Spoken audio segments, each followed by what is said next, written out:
ॐ नमो भगवते वासुदेवाय। ॐ नमो भगवते वासुदेवाय।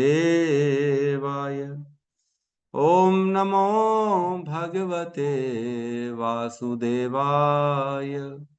यः स्वानुभावम् अखिलं श्रुतिसारमेकम् आध्यात्मदीपम् अतितीर्षितां तमोऽन्धम् संसारिणां करुणयः पुराणगुह्यम् तं व्याससूनम् उपयामि गुरुमुनीनां।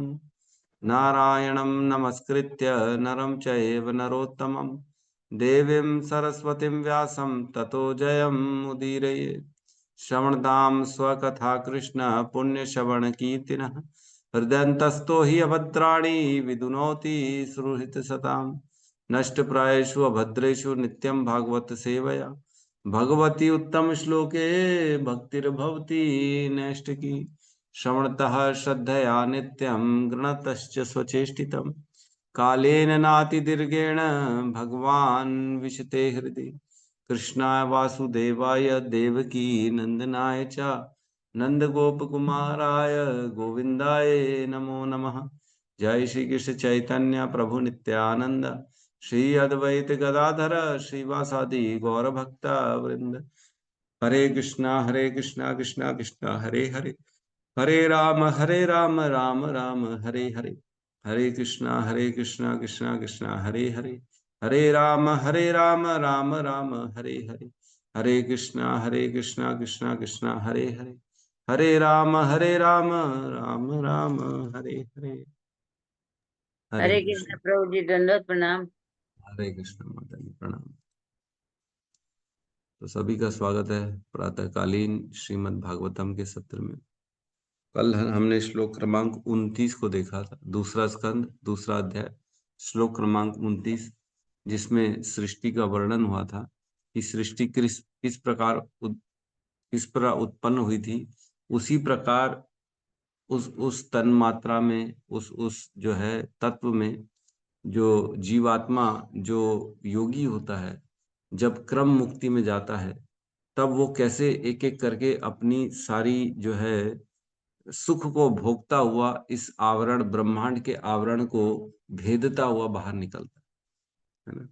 कल हमने पढ़ा था 29 में, इस प्रकार भक्त विभिन्न इंद्रियों के सूक्ष्म विषयों को पार कर जाता है, यथा सूंघने से सुगंध को, चखने से स्वाद को, स्वरूप देखने से दृष्टि को, संपर्क द्वारा स्पर्श को, आकाशीय पहचान से कान के कंपनों को तथा भौतिक कार्यकलापों से इंद्रियों को। तो इस प्रकार जब वो एक एक करके आवरणों में प्रवेश करता है, पृथ्वी के आवरण में, तो पृथ्वी का जो तन मात्रा थी गंध को, उसको वो अच्छे से भोगता है। फिर उसके बाद जैसे जल में प्रवेश करता है, तो जल की जो तन मात्रा है, जल की तन मात्रा क्या है? स्वाद, है ना।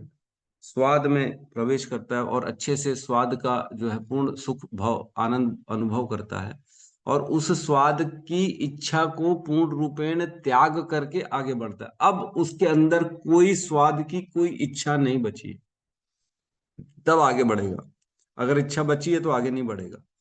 और कहते हैं वहां पे जो सुख है वो बहुत अत्यधिक सुख है, क्योंकि ब्रह्मलोक के सुख से भी अधिक सुख वहां पे है। वो आवरण को भेदने के समय जो बची कुची जो इच्छा रहती है, वो पूरी इच्छाएं वहां पे पूरी हो जाती है। अब उसके अंदर कोई इच्छा नहीं बचती, तब आगे निकलता है धीरे धीरे धीरे धीरे कर। तो उसके बाद जल के आवरण में जैसे ही प्रवेश करेगा तो जल का शरीर मिलेगा उसको। फिर जल के शरीर के साथ वह जल के आवरण को भेदता हुआ आगे निकलेगा। और जल की जो हरे तन कृष्णा मात्रा प्रभु है, जी, दंडवत हरे प्रणाम। प्रणाम, हरे कृष्ण नमन। तो जल के आवरण, जल के शरीर से जल के आवरण को भेदता हुआ आगे निकलेगा, और जल की जो तन मात्रा है स्वाद को, उसको भोगता हुआ आगे निकलेगा। और जैसे ही उसको स्वाद पूरी तरह से अब कोई स्वाद नहीं बचा, तब आगे निकलेगा। और उसके बाद जल के बाद आता है उसको अग्नि। अग्नि में रूप की तन्मात्रा होती है। रूप की जितनी भी इच्छा होगी अच्छे अच्छे रूप देखने की, वहां पे वो सब देख के भोग के पूर्ण रूपेण संतुष्ट होके आगे निकलेगा। और उसके बाद जो है अग्नि के बाद आता है वायु। वायु में स्पर्श का जो तन्मात्रा होती है, वह स्पर्श करेगा, जिस जैसी भी स्पर्श का सुख चाहिए उसको वो सारा मिलेगा। उसके बाद फाइनली वो आकाश में पहुंचेगा, जहां पे ध्वनि, जहां पे शब्द, जहां पे बोलते हैं ना ओमकार से पूरा सृष्टि बना है, तो वह ओमकार वाली ध्वनि वहीं पे ही मिलती है उसको। और वह ध्वनि को वहां पे वो श्रवण करता है और पूर्ण रूपेण सुख का आनंद का अनुभव प्राप्त करता है। तो अभी आकाश तक हम पहुंचे थे।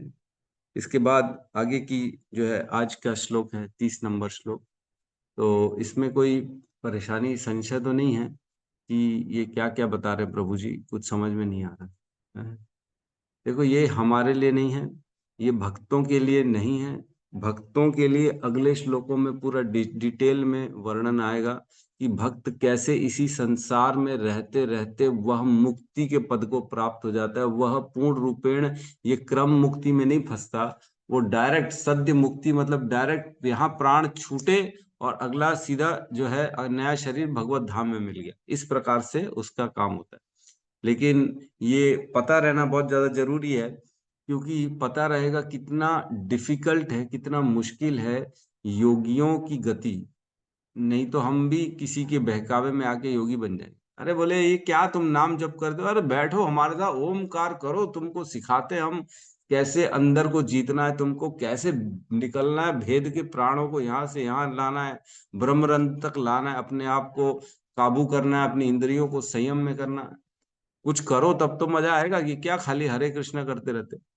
तो लोग ऐसा बोल सकते भड़काने के लिए।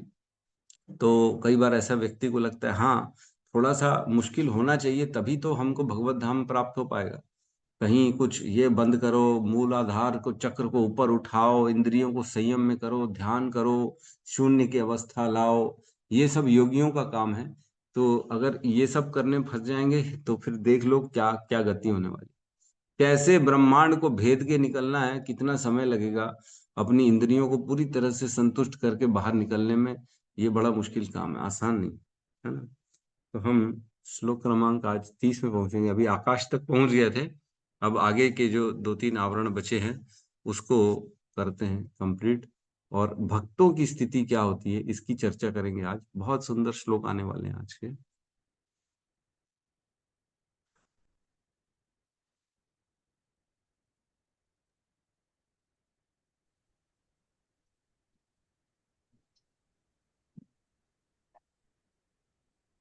क्लियर दिख रहा है?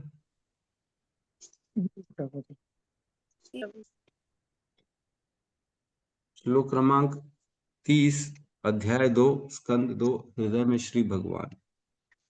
सभूत सूक्ष्मेन्द्रिय सन्निकर्षम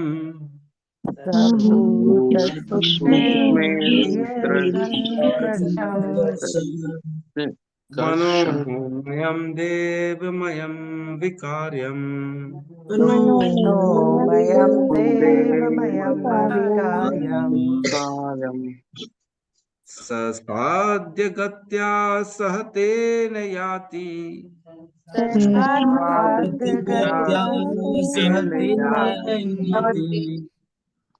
विज्ञान तत्त्वं गुणसन्निरोधम्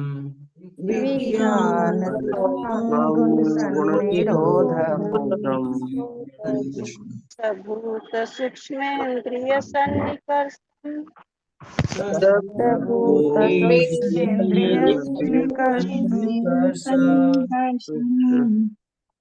मनोमयं देवमयं कार्यम् मनोमयं देवमयं विकार्यम् ससाध्य गत्या सह तेन याति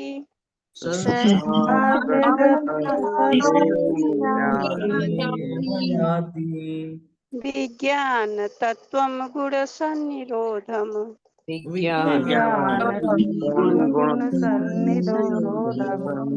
हरे कृष्ण। सूक्ष्मेन्द्रिया सन्निकर्ष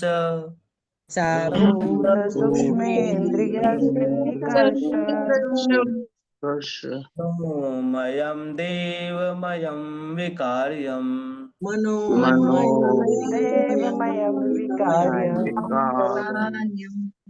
संसाध्य गत्या सह तेन याति साधगत्या सहतेन याति विज्ञानतत्त्वं गुणसन्निरोधम् विज्ञानतत्त्वं गुणसन्निरोधम्।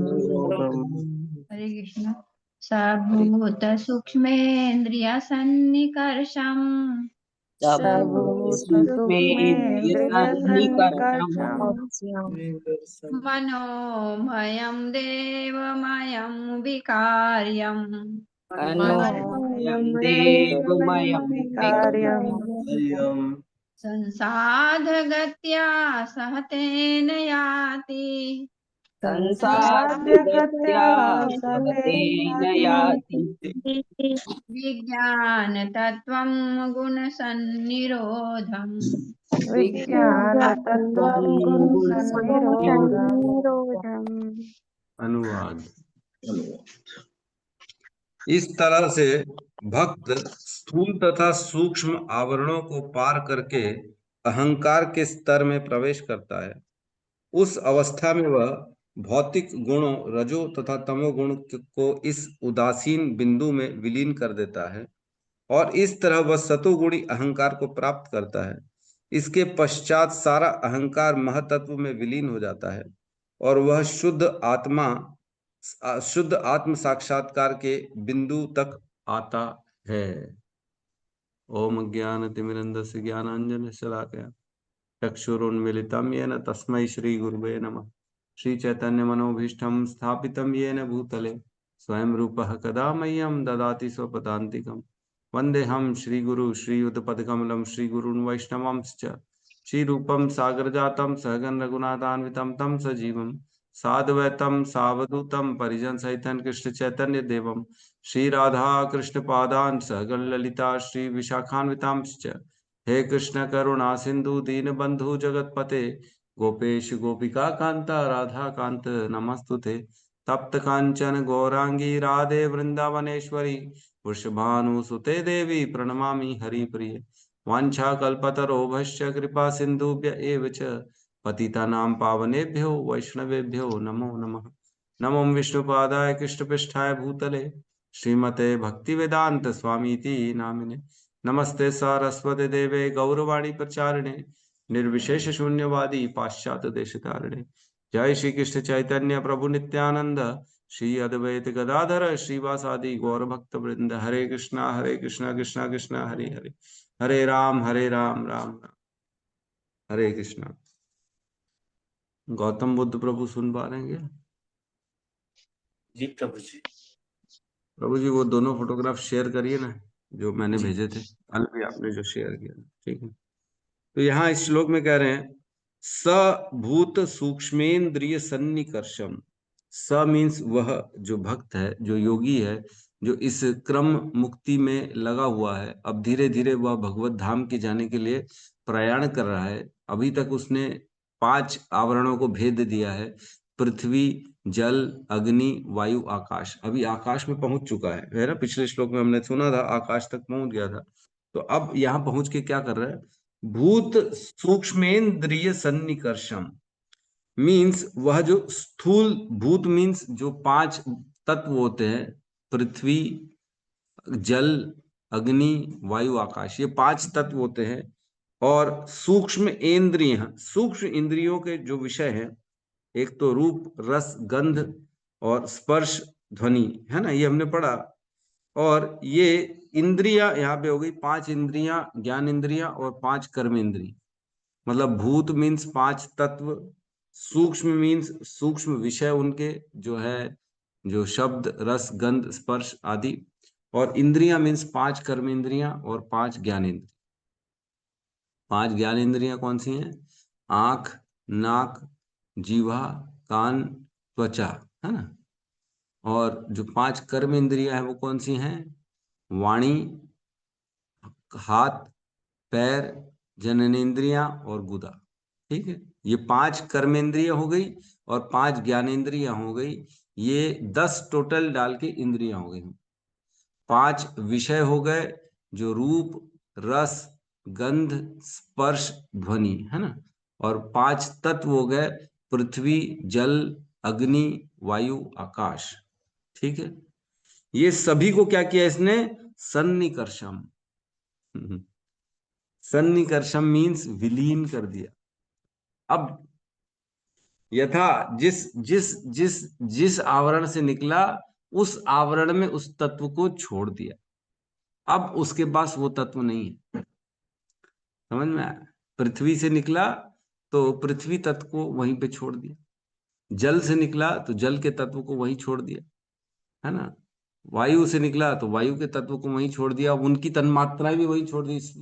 पृथ्वी का गंध तन्मात्रा थी तो गंध भी छोड़ दिया पूर्ण रूप से। अब गंध की कोई उसको इच्छा नहीं है, रूप की कोई इच्छा नहीं है ना? और जो है स्वाद की कोई इच्छा नहीं है ना? ये सब जैसे जैसे वो आवरण से निकला उस आवरण में उस तत्व को पूर्ण रूपेण सन्निकर्षम मिला डाला, अब नहीं चाहिए। जैसे मैं आपको दूं, कोई गिफ्ट दूं, प्रभु लो मोबाइल ले लो मेरे से, तो प्रभु मेरे को चाहिए ही नहीं, आप रखो अपना मोबाइल।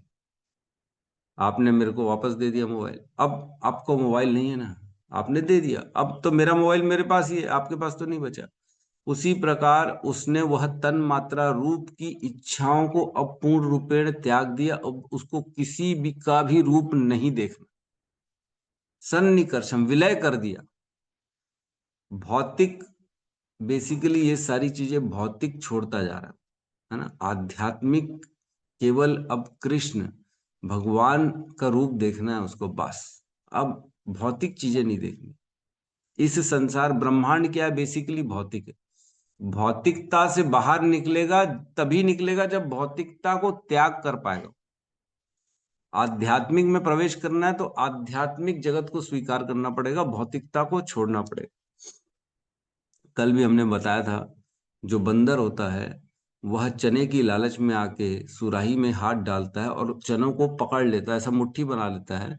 तो मुट्ठी के कारण सुराही के जो उसके मुख से उसका हाथ बाहर निकल नहीं पाता और आसानी से वो पकड़ में आ जाता है। वो भागता ही नहीं है कि मैं मुट्ठी छोड़ दूं तो मेरा हाथ निकल जाएगा और मैं भाग जाऊं। बंदर ऐसा सोच भी नहीं पाता है, वो सोचता है मैं चना तो छोड़ ही नहीं सकता और चने के साथ भागूं, लेकिन चने के कारण उसका हाथ निकल नहीं पाता तो कोई भी आके उसको पकड़ लेता है। सोचो, बेचारा बंदर। तो हम भी वैसे ही हैं, हम अपनी इच्छाओं को त्याग नहीं पा रहे, इसलिए इस ब्रह्मांड से निकल नहीं पा रहे। जिस दिन हम अपनी इच्छाओं को छोड़ देंगे, मुट्ठी खोल देंगे, अब कुछ न देखना है, न सुनना है, न भोगना है, न चखना है, न स्पर्श करना है। जिस दिन हम ये सब छोड़ देंगे उस दिन हम वहां जाने के लायक बने। चाहे योगी हो चाहे भक्त हो। भक्त को क्या होता है? भक्त के साथ ये होता है कि उसे भौतिकता में जितनी सारी चीजें उसको भगवान से जोड़ देता है, तब वह चीजें आध्यात्मिक बन जाती। अगर भौतिक समझ लो, किसी को पिज्जा खाना है, लेकिन अगर वो पिज्जा भगवान को ऑफर्ड हो गया तो वो आध्यात्मिक हो गया पिज्जा, वह भौतिक पिज्जा नहीं रहा, वह प्रसाद बन गया। अब प्रसाद पाएगा तो कोई प्रॉब्लम नहीं, क्योंकि वो आध्यात्मिक बन गया। तो इस प्रकार हमको हर एक चीज को जो भौतिक है उसको त्यागना पड़ेगा और भगवान से जो भी संबंधित है उसको स्वीकार करना पड़ेगा, है ना? तो तब जाके हम भगवान के जो है धाम में जाने के योगी बनेंगे, है कि नहीं? अनुकूलस्य संकल्पः प्रतिकूलस्य वर्जनम। जो अनुकूल है उसको स्वीकार करना है और प्रतिकूल को त्यागना, वर्जस, उसको वर्जन करना। तो यह कह रहे हैं, मैं आपको ना एक छोटा सा एक और जो है जो है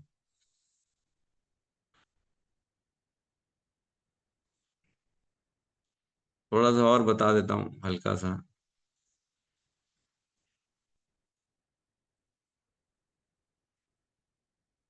ये तो हमने कल पढ़ लिया था, है ना?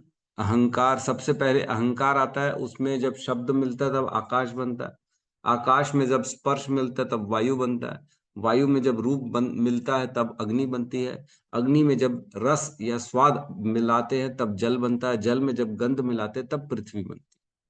ठीक है, ये तो इतना तो हमको मालूम है, इतना सीख गया हम। अब कुछ नया हम और सिखाते हैं। ये हमने बताया आपको कैसे 5 तत्व बनते हैं, है ना? आकाश, वायु, अग्नि, है ना? यही चर्चा चल रही थी हमने। और ये स्पर्श रूप रस, ये तन मात्राएं और 5 तत्व, ये किससे बनते हैं? अहंकार से, हमने पढ़ा था। लेकिन ये कौन से अहंकार से बनते हैं? ये तामसिक अहंकार से बनते हैं, है ना। अहंकार के भी 3 प्रकार होते हैं, एक होता है राजसिक अहंकार, एक होता है सात्विक अहंकार, और एक होता है तामसिक अहंकार। तो तामसिक अहंकार से 5 तत्व और 5 तन्मात्राएं ये बनती हैं, है ना, जिससे पूरा ये पृथ्वी, ये पांचों तत्व बनते हैं। और एक होता है राजसिक अहंकार। राजसिक अहंकार से क्या बनता है? 5 ज्ञान इंद्रियां और 5 कर्मेंद्रियां। समझ में आया? जो 5 हमने चर्चा करी, ज्ञान इंद्रिय क्या है? आंख, कान, नाक और जीवा और ये स्किन। और 5 कर्मेंद्रिया, वाणी, हाथ, पैर, जननेन्द्रिय और गुदा। ये 5 कर्मेंद्रियां, और टोटल ये 10 इंद्रियां जो है ये राजसिक अहंकार से बनती हैं। और सात्विक अहंकार से क्या बनता है?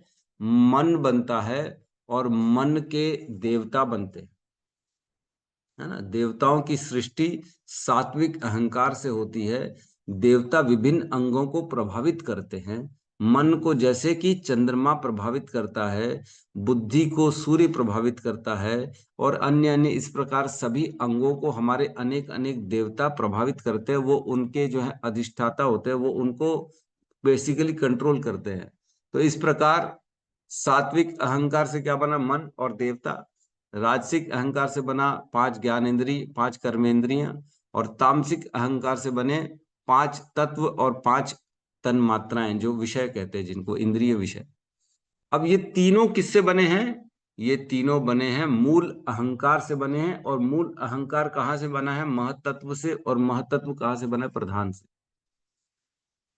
प्रधान से बना महतत्व, महतत्व में आया अहंकार, अहंकार के फिर 3 विभाजन हुए, सात्विक, राजसिक और तामसिक, और फिर इस प्रकार से बना। ठीक है,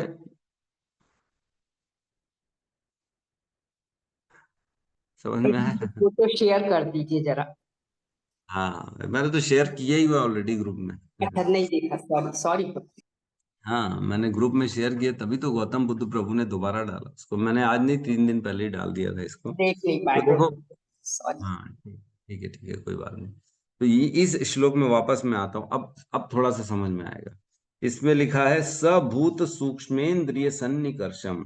तो वह जो योगी होता है, वह भूत, जो 5 तत्व होते हैं, पृथ्वी, अग्नि, जल, वायु, आकाश, और सूक्ष्म मीन्स उनके विषय जो होते हैं, रूप, रस, गंध, ध्वनि और ये स्वाद, और इंद्रियां मीन्स 10 कर्मेंद्रियां और 10 ज्ञानेंद्रियां, सन्निकर्षम, इन सबको क्या करता है? वो विलय कर देता है। इन सबको कहाँ पे विलय कर देता है? अहंकार, तमोगुणी अहंकार में 5 तत्व और 5 विषयों को विलय कर देता है। और 10 कर्मेंद्रियों को राजसिक अहंकार में विलय कर देता है। और मन और देवताओं को किसमें विलय कर देता है? सात्विक अहंकार। अगली लाइन यही कहती है, मनोमयम देवमयम विकार्यम। मन और देवताओं, उनके जो देवता होते हैं, मन और उनके देवता, उन सभी को क्या कर रहा है? वो पूर्ण रूप से जहां से आए थे उनमें वो मिला देता है योगी। ठीक है,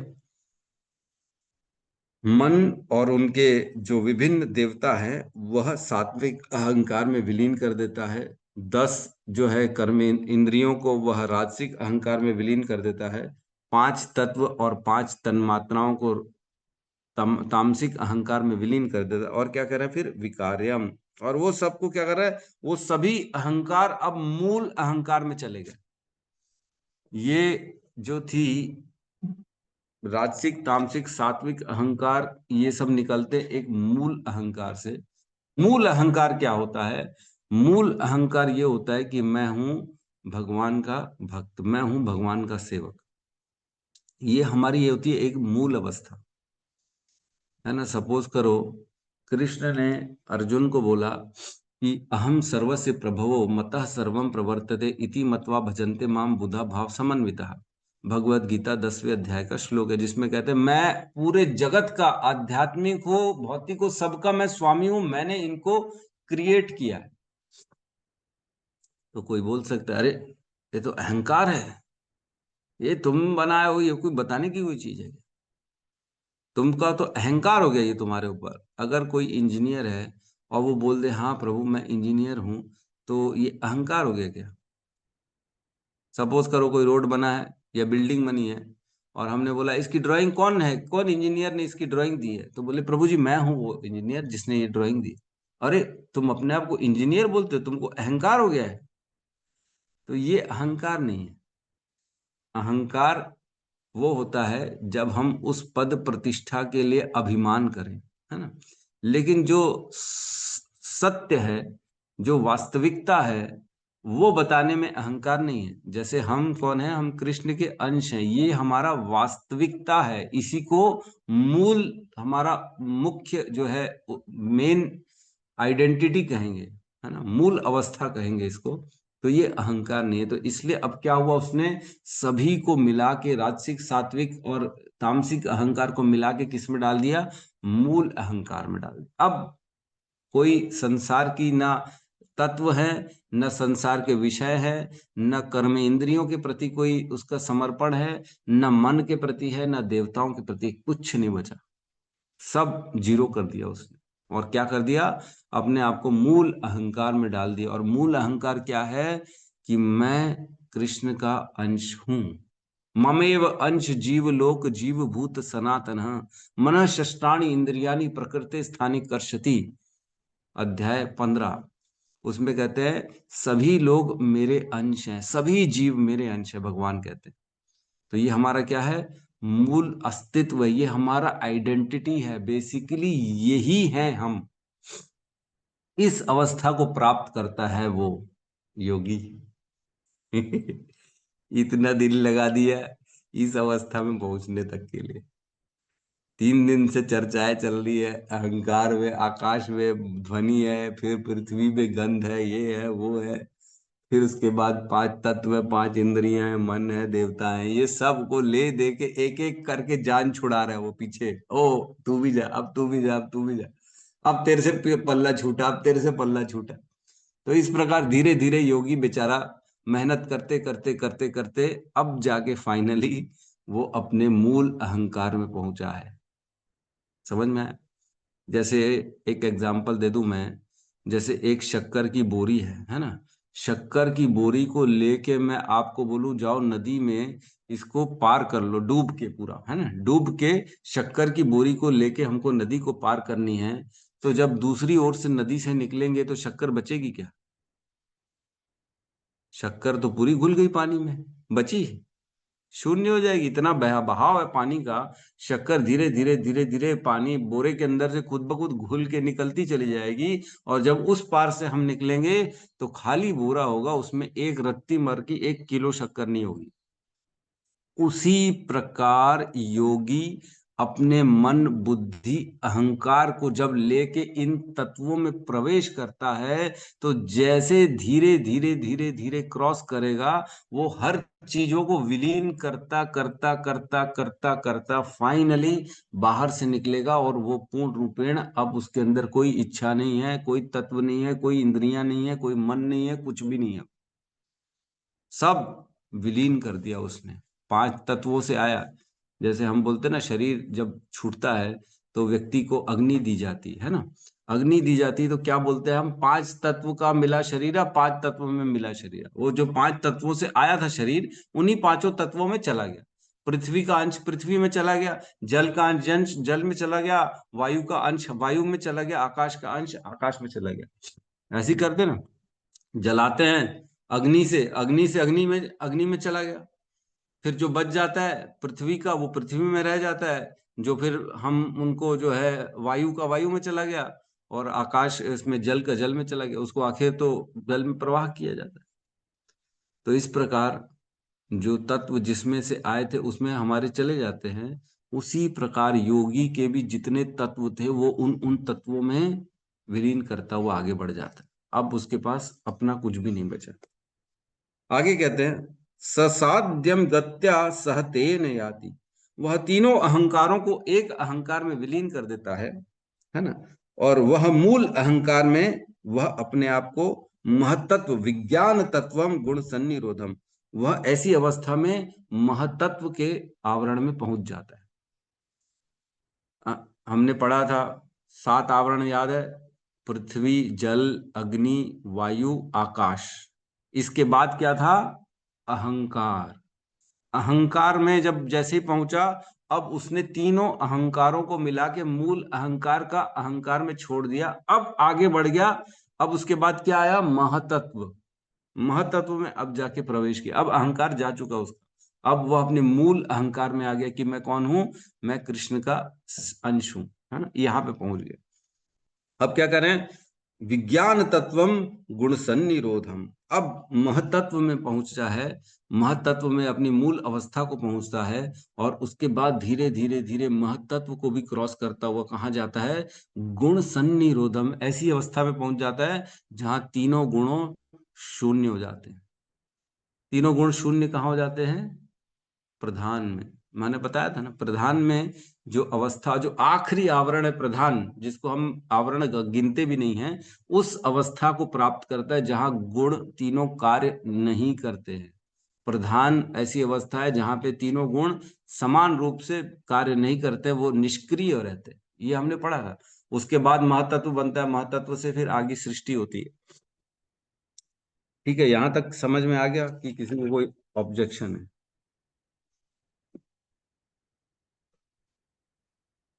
किसी को कोई संशय या कोई डाउट है तो फिर हम चर्चा कर सकते हैं, नहीं तो मैं आगे बढ़ जाऊंगा। ये सेंटेंस समझ नहीं है, कौन सा सेंटेंस? तीनों गुणों वाला।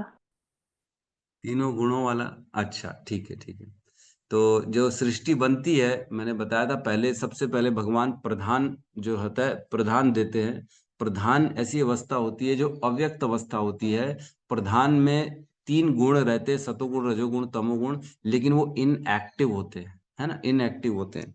तो प्रधान जैसे ही महाविष्णु के शरीर से निकलता है, तो महाविष्णु उसमें दृष्टिपात करते हैं, और दृष्टिपात करते हैं तो वो बनता है महातत्व। दृष्टिपात में क्या क्या डालते हैं? जीव तत्व डालते हैं और काल शक्ति डालते हैं, और जैसे ही वो एक्टिवेट हो जाता है भगवान के दृष्टिपात से, तो गुण जो होते हैं उसमें एक्टिवेट हो जाते हैं और गुण अपना कार्य करना चालू कर देते हैं। अभी मतलब स्विच ऑफ था गुणों का, लेकिन अब स्विच ऑन हो गया गुणों का महातत्व में। अब तीनों गुण, सतोगुण, रजोगुण, तमोगुण, तीनों एक्टिव हो गए हैं। अब हर किसी के ऊपर वो अपना प्रभाव डालना चालू कर दिया उन्होंने। तो फिर महतत्व से फिर प्रकृति बनती है। प्रकृति मतलब अब फाइनल सभी जीवों को उनकी योनियां प्राप्त हो गई कर्म के अनुसार। किसी को कुत्ते की, बिल्ली की, किसी को इसकी उसकी, पहाड़ बन गए, पूरा सब सृष्टि बन गई, नदी नाले बन गए, सब बन गया। इस प्रकार प्रकृति को ब्रह्मा जी फिर बनाते। तो ये प्रकृति बनी, है ना। तो इस प्रकार बेसिकली सबसे पहले आया प्रधान, फिर महतत्व, फिर प्रकृति। तो महतत्व और प्रधान में अंतर क्या है? प्रधान में तीनों गुण साम्य अवस्था में इनएक्टिव रहते हैं। अब जो योगी वापस जा रहा है भगवत धाम को, तो वह इन तत्वों को क्रॉस करते हुए जा रहा है। वह पहले उसने पांचों तत्वों को क्रॉस किया, फिर अहंकार को क्रॉस किया, फिर महतत्व में पहुंच गया। महतत्व में अब अपनी मूल अवस्था को आ चुका है, क्योंकि अहंकार छूट चुका है उसका, महतत्व में आ गया है। अब महतत्व में फिर भी तीन गुण एक्टिव रहते हैं, लेकिन अब वो तीनों गुणों को भी छोड़ रहा है, और अब वो तीनों गुणों को छोड़ के प्रधान की अवस्था में पहुंच रहा है, जहां पे तीन गुण कार्य नहीं करते हैं, केवल और केवल शुद्ध सत्व रहता है। तीनों गुणों के परे क्या होता है? शुद्ध सत्व। भगवान ने भगवत गीता के 14वें अध्याय के 26वें श्लोक में कहा है, माम चयो अव्यभिचारेण भक्ति योगेन सेवते स गुणान समतित्येतान ब्रह्म भूयाय कल्पते। जो मेरी अव्यभिचारी भक्ति करता है ना, वह इन तीनों गुणों को पार करके मेरे गुण में प्रवेश करता है। स गुणान समतित्येतान, मेरे गुण उसको मिल जाते हैं। कौन सा? भगवान के पास कौन है? विशुद्ध सत्व। अब वो इन तीनों गुणों से परे है भगवान, तो उस गुण को प्राप्त करता है वह योगी, जब ये तीनों गुणों को छोड़ देता है। मतलब प्रभु तीनों जी गुण, भगवान से जब प्रकृति बनती है और प्रकृति से दोनों एक दूसरे के बिल्कुल रिवर्स जाते। हाँ, भगवान की जो प्रकृति है वो कहते हैं माया शक्ति द्वारा प्रकृति रचती है। माया जो होती है ना, वो भगवान के सामने खड़ी नहीं हो सकती, भगवान के पीठ पे रहती, पीछे रहती माया।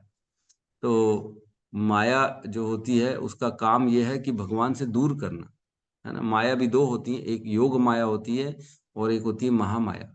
तो योग माया जो होती है वो भगवान के अंतरंगा शक्ति से बनती है और महामाया जो बनती है भगवान की बहिरंगा शक्ति से बनती है। महामाया का काम होता है व्यक्ति जीवों को भगवान से दूर करना, और योग माया का काम होता है जीवों को भगवान के पास लेके आना। ठीक है, तो हम लोग अभी कहाँ हैं? हम सब महामाया के संरक्षण में हैं। महामाया का काम यही है कि हमको भगवान से दूर करना। महामाया का क्या काम है? माया में फंसाना। सुख कहाँ है? घर में सुख है। सुख कहाँ है? बच्चों में सुख है। सुख कहाँ है? टीवी में सुख है। सुख कहाँ है? गाड़ी में सुख है। सुख कहाँ है? साड़ी में सुख है। सुख कहाँ है? मोबाइल में सुख है। ये हमारे अंदर ये भावनाएं डालने का काम कौन करता है? ये महामाया का काम है। और योग माया क्या करेगी? जब आप भगवान के प्रति शरणागति करेंगे, चैंटिंग करेंगे, मंदिर जाएंगे, प्रसाद पाएंगे, तो धीरे धीरे अनुभव प्राप्त होने लगेंगे कि नहीं नहीं, मैं तो कृष्ण का अंश हूं, इसमें सुख है। ये कहाँ से आ रहा है? ये योग माया से आ रहा है। ठीक है, तो इसमें thank you Prabhu ji. Yes, thank you. इसके मैं तात्पर्यों को पढ़ रहा हूँ, बहुत सुंदर श्लोक है, बहुत बहुत प्रभुपाद ने एकदम ट्रिमेंडस इसका तात्पर्य लिखा है। मैं पढ़ के बहुत मेरे को बड़ा आनंद आया। तो हम इसमें प्रवेश करते हैं तात्पर्य में। तो सबके पास तात्पर्य है कि मैं शेयर करूं? नहीं होगा सबके पास। प्रभु जी सब शेयर करता हूं मैं। शेयर कर दो प्रभु जी। हरे कृष्ण। हाँ ठीक है, शेयर ही कर देते हैं। ठीक है, इसमें लेकिन हम पूरा नहीं पढ़ेंगे, मैं बता रहा हूँ कहाँ से पढ़ना है हमको। ठीक है, यहाँ से पढ़ते हैं। यहाँ तो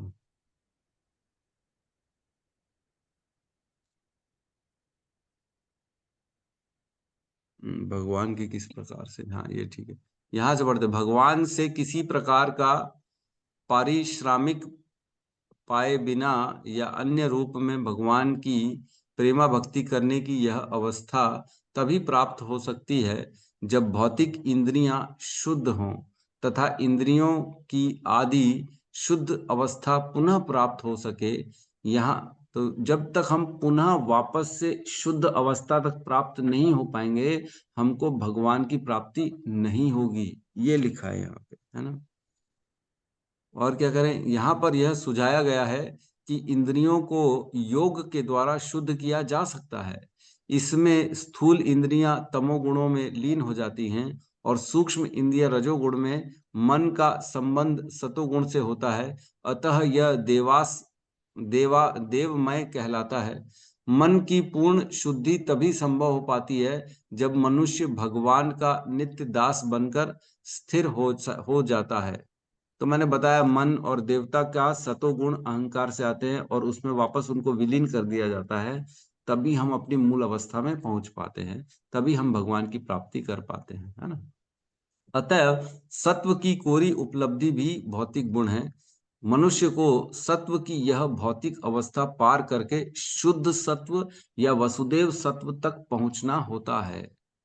तो हमें केवल सतोगुण में नहीं रहना है, हमें सतोगुण को छोड़ के शुद्ध सत्व में जाना है, जो वसुदेव अवस्था कहते हैं, है ना। है ना, आगे कह रहे हैं, इस प्रसंग में हमें स्मरण रखना होगा कि उपयुक्त विधि की तुलना में भक्तों के क्रमिक उत्थान की विधि यद्यपि प्रामाणिक है, किंतु वर्तमान युग के लिए उपयोगी नहीं है। तो बता रहे इस प्रसंग में जो क्रम मुक्ति का वर्णन हुआ योगियों का, यह इस आज की वर्तमान डेट के लिए उपयोगी नहीं है, क्योंकि लोगों को कुछ आता नहीं है। योगी प्राणों को ऊपर कैसे लाएंगे, ब्रह्म रंध्र तक कैसे लाएंगे, कैसे छोड़ेंगे, कैसे अपनी इंद्रियों को निग्रह करेंगे, ये कोई किसी को मालूम नहीं है। इवन किसी ने तो ब्रह्मचर्य व्रत का पालन नहीं किया है, तो कहाँ से वो अपनी इंद्रियों को कंट्रोल करेगा। कहते हैं पहले के डेट में जब व्यक्ति 25 साल तक प्योर ब्रह्मचारी रहता था, तब उसको शक्तियां मिलती थी अपने इंद्रियों को कंट्रोल करने की, मन को कंट्रोल करने की। लेकिन अभी तो उसके पास कोई शक्ति नहीं है, तो कहाँ से ये सब कर पाएगा। इसलिए वर्तमान समय में ये सब बिल्कुल भी उपयुक्त नहीं है। इसके बाद कहते हैं हम अगले, इसलिए इधर से ज्यादा इसलिए भगवान श्री चैतन्य ने इस युग के भावी भक्तों के लिए इसे निम्नलिखित विधि से अत्यंत सुगम बना दिया। अंतिम प्राप्त होने वाले फल में इससे कोई अंतर ही नहीं पड़ता। मतलब जो हम कर रहे हैं, जो चैतन्य महाप्रभु ने जो रास्ता दिखा दिया कि केवल नाम संकीर्तन करो, नाम जप करो भगवान का, और ऐसी करते करते तुम भगवत धाम चले जाओगे। और जो योगियों की क्रमिक मुक्ति से उनको जो गति मिलने वाली है, दोनों में कोई अंतर नहीं है। यही कह रहे हैं, अंतिम प्राप्त होने वाले फल में इसमें कोई अंतर नहीं पड़ेगा। आप भक्ति मार्ग से जाओ, चाहे आप जो है इतनी परेशानी झेल के योगी बन के ऐसी अवस्था को प्राप्त करो, है ना। तो क्यों हम ये सब करेंगे? कुछ नहीं करेंगे। कह रहे हैं, किंतु विभिन्न कार्यों को संपन्न करने के दौरान जिस व्यक्ति की भक्ति तक थोड़ी भी पैठ हो जाती है, वह भगवान तथा गुरु की अहेतुकी कृपा से भगवान की सेवा की महत्ता को समझ सकता है। कैसे समझ सकता है?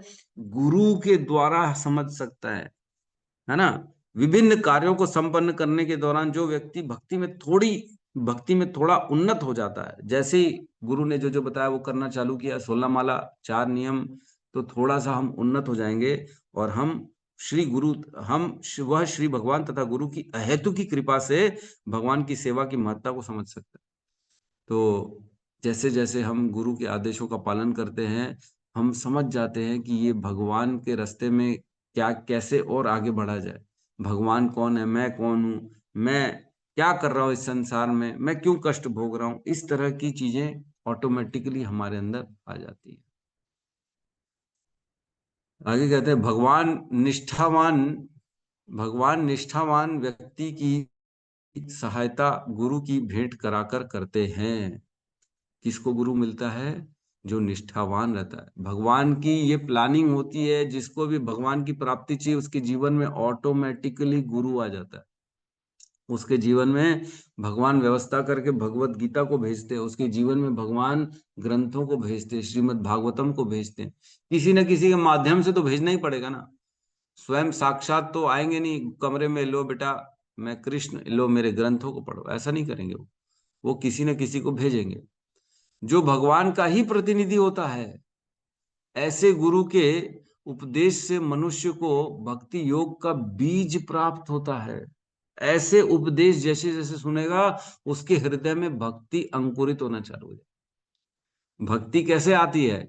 कोई और देने में सक्षम नहीं है, केवल और केवल गुरु देने में सक्षम है, केवल और केवल वैष्णव देने में सक्षम है भक्ति, और कोई नहीं दे सकता भक्ति। कहीं से खरीदी नहीं जा सकती भक्ति।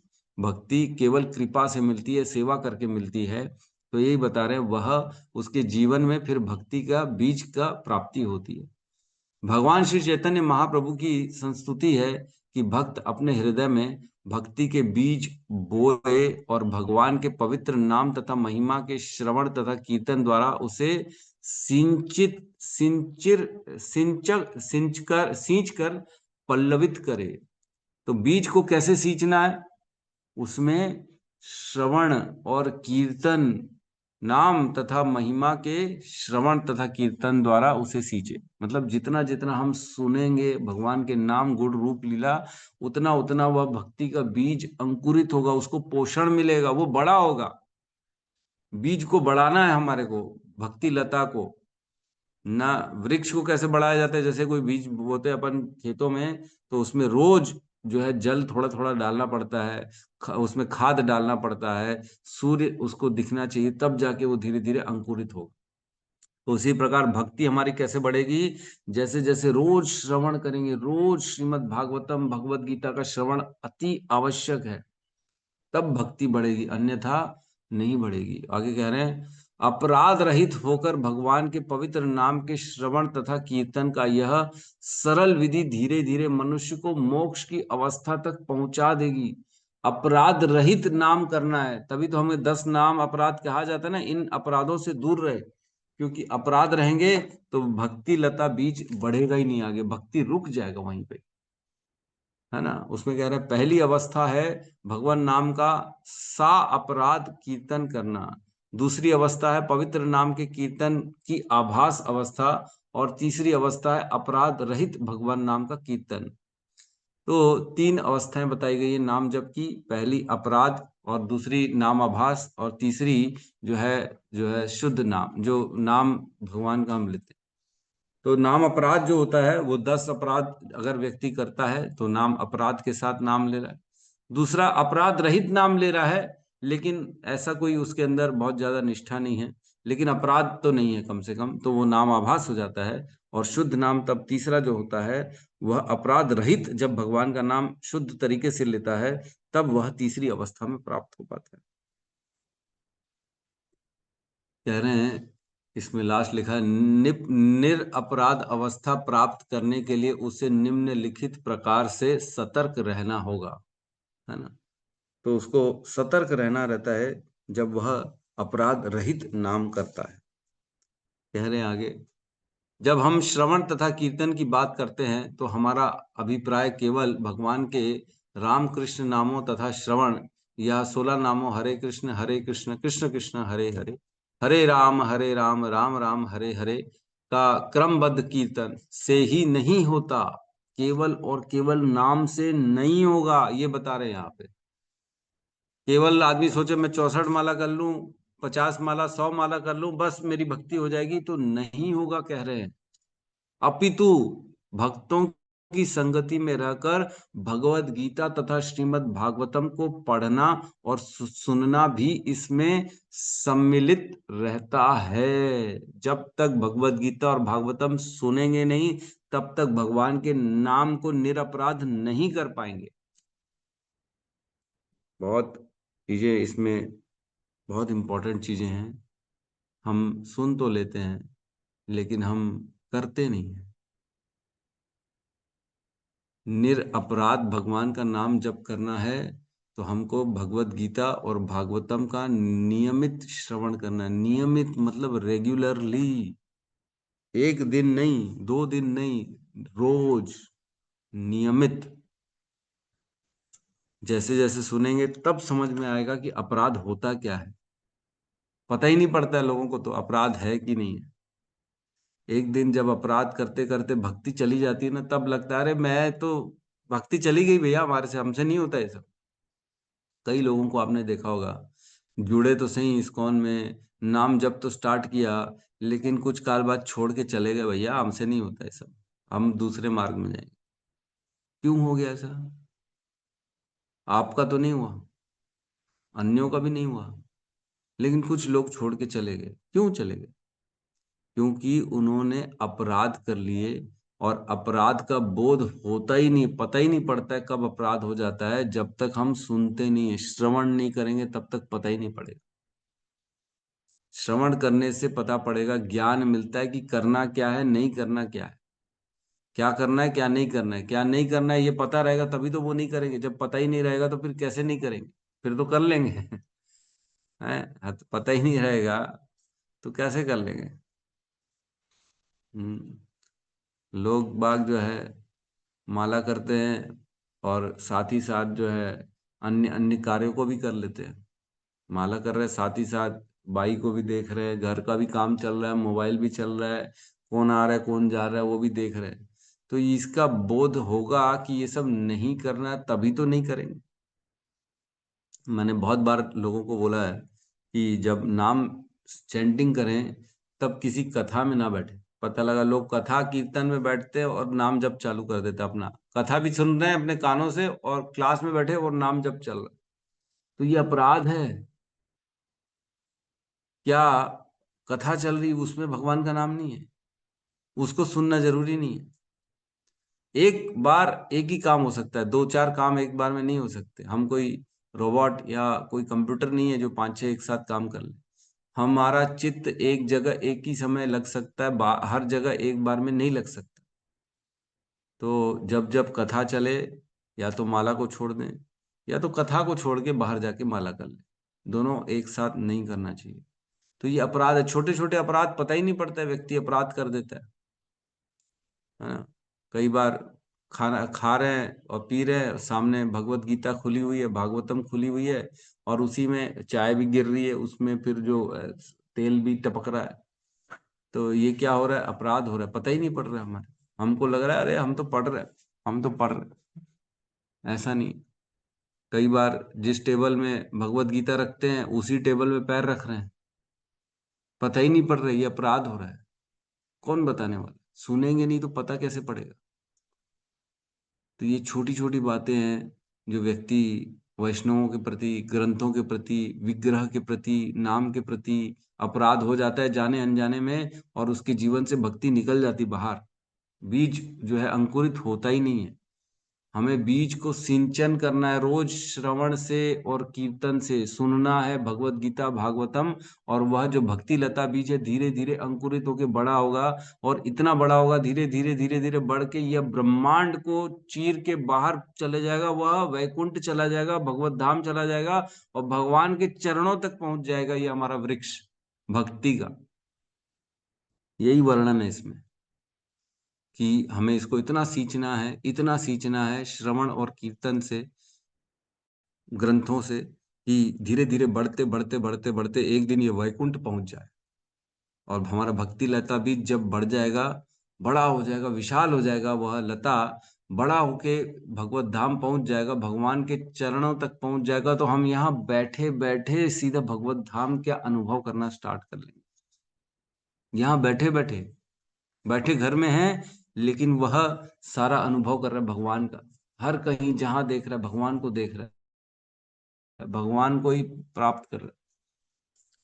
तो इस प्रकार इसमें जो है यह, जहां यह लता प्रविष्ट होकर आदि भगवान श्री कृष्ण के चरण कमलों का आश्रय ग्रहण करती है, जब मनुष्य गोलोक वृंदावन स्थित भगवान के चरण कमलों तक पहुंच जाता है, तब श्रवण तथा वाचन का सिंचन विधि तथा पवित्र नाम का कीर्तन विधि फलीभूत होती है, और भगवत प्रेम रूपी जो फल लगते हैं वे भक्तों द्वारा व्यवहारिक रूप से आस्वाद्य होते हैं, भले ही वे इस लोक में रह रहे होते हों, भले यहीं रहेंगे लेकिन वहां का जो सारा प्रसन्नता है, सुख है, वो यहाँ बैठे बैठे अनुभव करेगा।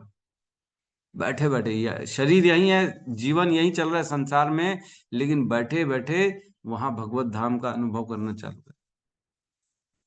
इस ग्रेस प्रशांत मोहन प्रभु की ना भी कुछ दिन पहले यात्रा थी जो पंढरपुर की, वहां पे तुकाराम, संत तुकाराम के ऊपर उन्होंने बहुत सारे कथाएं सुनाई, लेक्चर सुनाए। मेरे ख्याल से काफी लोगों ने सुना होगा, लेकिन जब जैसे सुन रहे थे संत तुकाराम के बारे में, तो वो इतने ज्यादा प्रसन्न थे, वो इतने ज्यादा अंदर से, उनको संसार के प्रति कोई विरक्त, कोई लगाव ही नहीं था, सब छोड़ चुके थे। वो बैठे बैठे भगवान के साथ उनका डायरेक्ट कनेक्शन था। झूठ बोल के कोई उनका मकान छीनने की कोशिश कर रहा है तो दे दिए मकान, बोले ठीक है जाने दो, हमको क्या करना। पति पत्नी को बोला छोड़ो मकान, अरे बोले कैसी कर रहे हो, हमारा एक ही तो मकान है। उनकी पत्नी बोलती है हम छोड़ के कहाँ जाएंगे। अरे बोले हमारा मकान था कहाँ, ये तो भगवान ने मकान दिया, भगवान ने ले लिया, अब हमको क्या करना, छोड़ो। तो व्यक्ति को कोई अटैचमेंट ही नहीं, कोई अटैचमेंट नहीं है मकान से। ले दे के पालन करते थे अपने परिवार का, ले दे के कुछ गन्ने मिले कहीं से, उनको जो है दिन भर काम करके वो एक खेत में बैठे थे तो उनको गन्ने दिए उस खेत वाले ने, तो बड़े प्रसन्नता से जो है गन्ना भगवान का विट्ठल विट्ठल करते ले जा रहे थे। लोग देखे अरे वाह तुकाराम जी आपको तो गन्ने मिले, कुछ तो दो हमको। और सोचो कुछ देते देते देते देते घर तक पहुंचे तो पूरे गन्ने खत्म, अपने बच्चे और बीवी के लिए गन्ना नहीं बचा। ऐसे संत तुकाराम, ऐसा कौन हो सकता है, वही हो सकता है जिसका डायरेक्ट कनेक्शन हो गया है भगवान के साथ, यहाँ बैठे बैठे भगवत धाम का अनुभव कर रहा है। उसको इस संसार की कोई वस्तु से कुछ लेना देना ही नहीं है।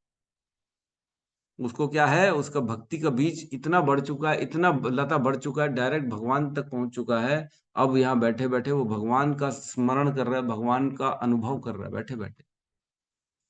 तो इस प्रकार इसमें जो है व्यक्ति को जो है अपने भक्ति लता बीज को कैसे श्रवण के साथ सींचना है, श्रीमद् भागवतम के साथ सींचना है, भगवत गीता के साथ सींचना है। इसमें 10 पॉइंट्स बताए गए हैं कि हम कैसे अपने जो भक्ति लता बीज है उसको छिन्न भिन्न होने से कैसे रोका जा सकता है, कैसे ख्याल रखे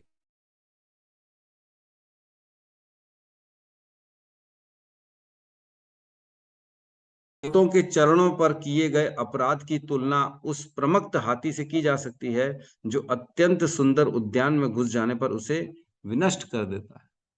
तो अगर किसी शुद्ध भक्त के प्रति अपराध हो गया उनके चरणों पर, तो तुरंत हमारी सारी भक्ति लता बीज का तहस नहस हो जाएगा। पागल हाथी की तरह है जो पूरे उद्यान को एक बार में खत्म कर देगा। उस उद्यान को पता लगा माली ने सालों साल मेहनत करके बनाया था, लेकिन एक पागल हाथी घुस गया तो पूरा उद्यान को उजाड़ उजाड़ देगा। वैसे ही अगर किसी शुद्ध भक्त के चरण में हमारा अपराध हो गया तो हमारी भक्ति तुरंत खत्म हो जाएगी। दूसरा, मनुष्य को चाहिए कि शुद्ध भक्तों के चरणों पर ऐसा अपराध न करने हेतु अपने आप को सावधान रखे, जिस प्रकार मनुष्य एक लता की रक्षा चारों ओर बाड़ बनाकर करता है। जैसे हम छोटा सा नया बीज लगाते तो चारों ओर एक फेंसिंग कर देते, जाली लगा देते ताकि उसको कोई डिस्टर्ब ना करे। उसी प्रकार हमको भी ऐसा अपने आप को सावधान रखना पड़ेगा कि हम किसी भी शुद्ध भक्त के प्रति हम अपराध ना करें। ऐसा हो सकता है कि सिंचाई के कारण कुछ खरपतवार भी उग आए, अतः जब तक ऐसे खरपतवार को समूल नष्ट न कर दिया जाए तब तक मुख्य लता या भक्ति योग की लता का वृद्धि अवरुद्ध हो सकती है।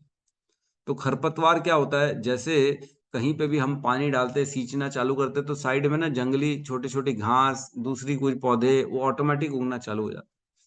तो भक्ति के बीज में क्या होगा, जैसे जैसे हम भक्ति में आगे बढ़ेंगे ना, तो हम क्योंकि ब्रह्मचर्य व्रत का पालन करते हैं, रोज श्रवण कर रहे हैं भगवत गीता भागवतम, तो धीरे धीरे क्या होता है बुद्धि विकसित होना चालू हो जाती है। और धीरे धीरे लोग हमको क्या कहते हैं, अरे वाह आप तो बड़े शुद्ध हो गए, आप तो बड़े ज्ञानी हो गए। तो ये धीरे धीरे अहंकार प्रवेश करता है, इसी को खरपतवार कहते हैं, है ना। खरपतवार प्रवेश कर रहा है तो धीरे धीरे क्या हो रहा है, फिर पानी किस में जा रहा है, खरपतवार में जा रहा है। खरपतवार बढ़ती चली जाएगी, भक्ति लता नहीं बीजे बढ़ेगी, खरपतवार बढ़ेगी। मीन्स अहंकार धीरे धीरे बढ़ता चला है। अरे वाह, हाँ हाँ मैं तो ज्ञानी हूँ, मैं तो सीनियर हूँ, मैं तो समझदार हूँ, मेरे को तो सब भगवत गीता याद हो गया प्रभु, मेरे को तो श्लोक से याद हो गया, मैं तो सब जानता हूँ, पूरी भगवत गीता पढ़ चुका हूँ प्रभु, भागवतम पढ़ता हूँ, मेरे को सब मालूम है। तो ये धीरे धीरे खरपतवार बढ़ रही है। अगर ऐसा भाव आ रहा है कि करने वाला मैं हूं, मेरा ज्ञान बढ़ रहा है, मेरी शक्ति बढ़ रही है, मेरा योग बल बढ़ रहा है, तो ये खरपतवार बढ़ रहा है, भक्ति नहीं बढ़ रही। तो इससे बचना चाहिए। बहुत सुंदर सुंदर पॉइंट है।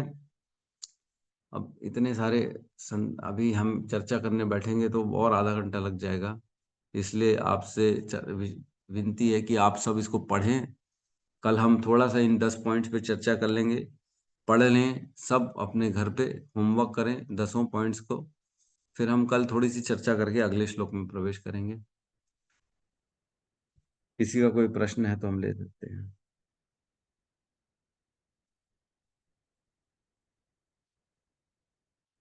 अब यहाँ से जो है क्रम मुक्ति खत्म है। यहाँ पे हमने क्रम मुक्ति का पूरा वर्णन कर लिया है। अब जो है आगे क्रम मुक्ति से नहीं, अब केवल आगे जो है डायरेक्ट भगवान की भक्ति की बात चलेगी, है ना। यस गौतम बुद्ध प्रभु। हरे कृष्णा प्रभु जी, धन्यवाद प्रभु जी। जैसे वो महातत्व के बारे में बता रहे थे, मतलब जो पहले स्टार्टिंग में जो प्रधान रहते हैं अव्यक्त अवस्था में रहते हैं, जिसमें 3 गुण रहते हैं, मतलब इनएक्टिव फॉर्म में। फिर भगवान विष्णु जो है वो दृष्टिपात करते हैं, तो फिर काल शक्ति और जीव शक्ति जो है वो प्रवेश करते हैं, मतलब जो महातत्व बनते हैं, जिससे मतलब प्रकृति बन रहे हैं। फिर जो सभी जीव होते हैं उनके कर्मों के अनुसार उनको प्रॉपर योनि देते हैं ब्रह्मा जी। इस तरीके से होता है ना प्रभु। बिल्कुल सही है।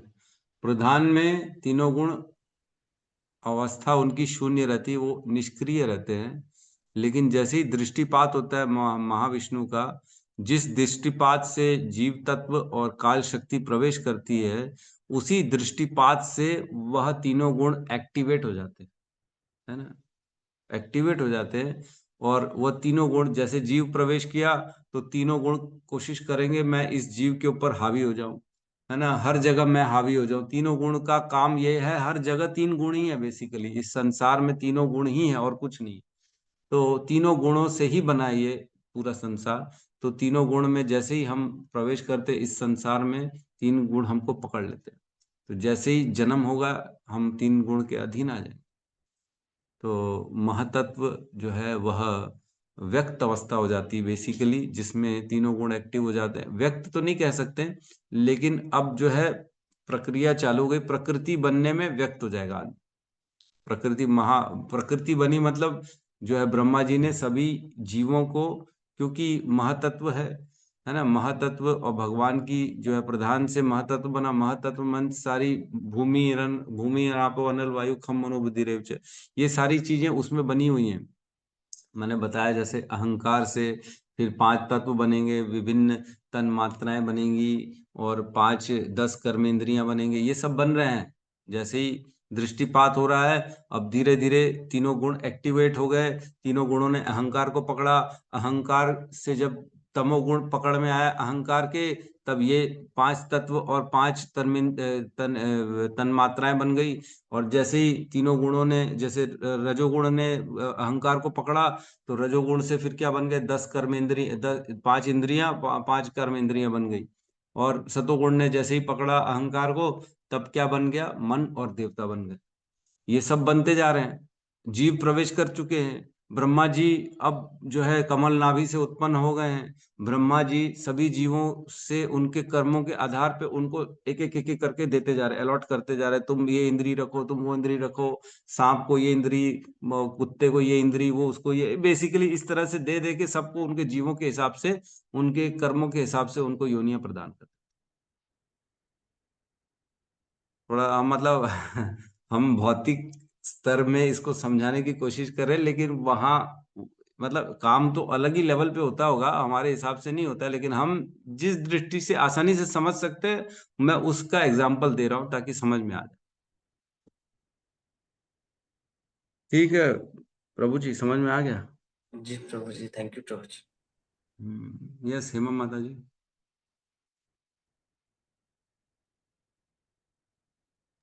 हरे कृष्ण प्रभु जी।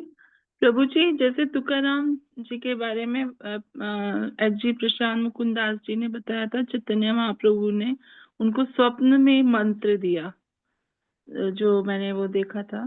तो प्रभु जी, तुकाराम कलयुग में थे तो भी वैकुंठ विमान में चले गए, और एक अयोध्या में जब राम जी ने छोड़ा था तो उनके लिए भी विमान आया था।